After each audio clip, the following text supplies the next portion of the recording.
So now we want to look at a perfectly competitive situation, which is the most competitive and where the producer has the least amount of choice over price. They are price takers in this point.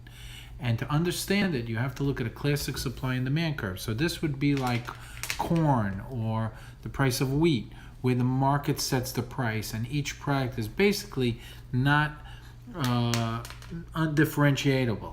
You can't really brand it. It's wheat, it's corn, it's soybeans. So once the price is set, and the price fluctuates obviously, the price translates into the price that each producer will get. And that is your marginal revenue. Each successive unit of production brings in the same price. This is a perfectly elastic scenario. What I mean by perfectly elastic is it's a horizontal line, and you can sell as much oil or as much wheat or as much soybeans as you want at the market. Not a penny more, not a penny less. It's perfectly elastic. In most cases, in order to sell more, you would have to lower your price. Here, you don't have to lower your price, but you have to meet the market price. So when you draw across, each perfect competitor will receive the same price. But the rule is whenever marginal revenue equals marginal cost, and remember our curves from our last video, that's when you stop producing. That's when you stop producing. Why? Because costs are only going to continue to trend up while revenues will stay stagnant. So remember my talk about Starbucks or about McDonald's.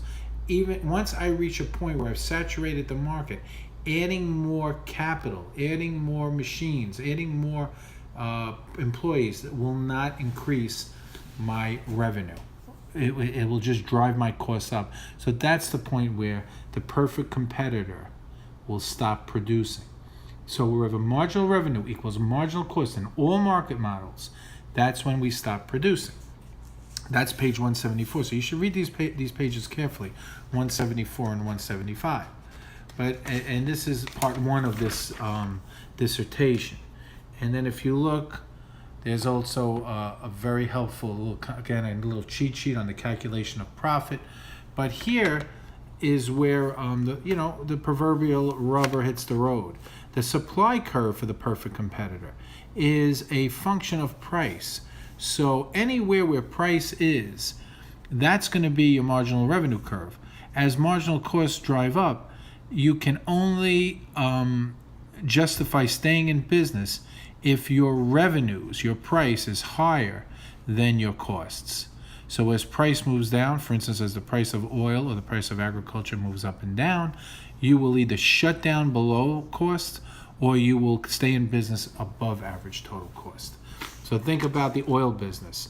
When prices were high, producers stayed in business because their total cost structures were lower. But as we're seeing now, as prices drop in the oil patch and costs stay stagnant or stay the same, we're starting to see a shutdown. We're seeing it in retail. Today, Gymboree went out of business. Macy's looks like it's in trouble. So does Sears and Kmart. They're not perfect competitors, but they are dealing in relatively perfectly competitive situations. And they're more like monopolistic competitors, but it's becoming more and more homogenized.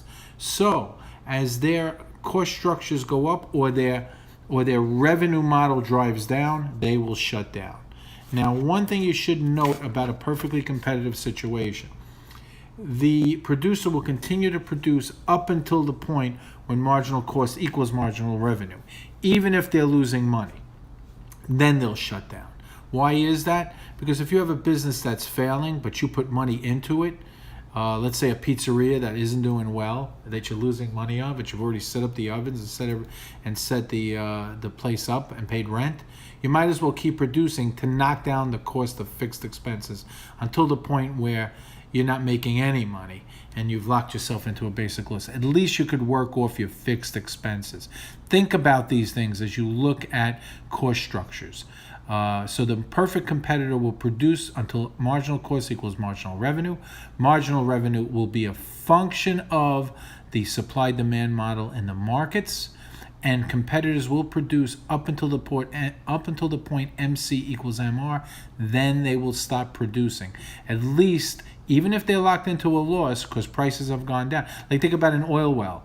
Even if at the point when marginal cost equal marginal revenue, they'll keep pumping oil out of the ground, at least to make their fixed expenses back with the money they laid out. And then at that point, they'll shut down, wait for the market to come back. In the case of retail, maybe try to repurpose the rent and do something different with the space, maybe a hamburger shop, maybe a sandwich shop. In the case of an oil well, you're pretty much stuck until oil comes back. And that's what you're seeing now. That's what you're seeing in a perfectly competitive situation like the oil business. A lot of producers have shut down and hoping for oil to come back. So this is part 1 of the perfectly competitive situation. You need to read chapter 7 as an addendum to this, and I'll have part 2 in a little while.